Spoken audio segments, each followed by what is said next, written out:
Let us open up our Bibles to Romans chapter 4 verse 13.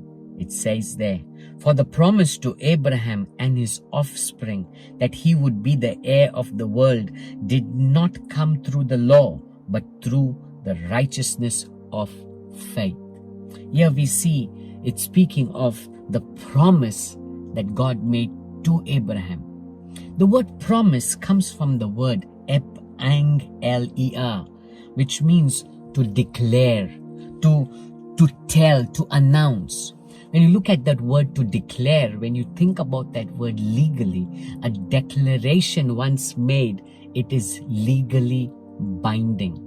That means what God is speaking here when He promised that promise to Abraham, what He's saying is, I am binding myself to the word I have given you. I am binding, let me say that again, I'm binding myself to the word, that promise that I have declared over your life. When you look into the promises, the declarations that God has given us in His word, there's so many.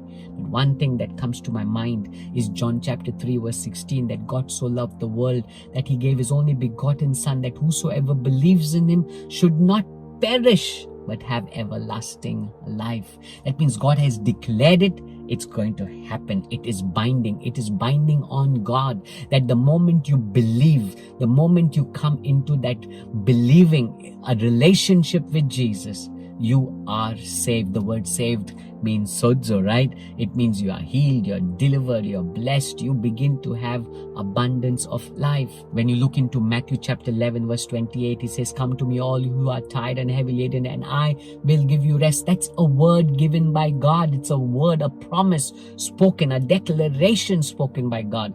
Now what happens is, it is binding on God. That means God says, I spoke it, I will do it.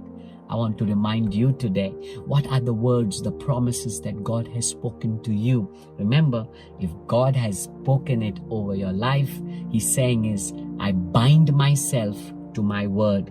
I have declared it, I will bring it to pass. And that's why no matter what's happening around you, do not be disappointed. Do not let your circumstance depress you. Do not let what you're seeing before your eyes put you in a position of hopelessness. Keep reminding yourself, my God has declared it. My God has spoken it. Come on, because of His word, for His word, He will definitely keep it. He has spoken it, right? He will definitely do it. He's not man that He will lie. In fact, He has spoken it. He's bound to His word. A legal word, when it is spoken, a declaration, when it is made, it is binding. So what God is saying is, when I speak it over your life, it is done. Come on. Isn't that encouraging? That's why we need to keep holding on to that promise that God has given. For we will definitely see He spoke it, He will do it. God bless you.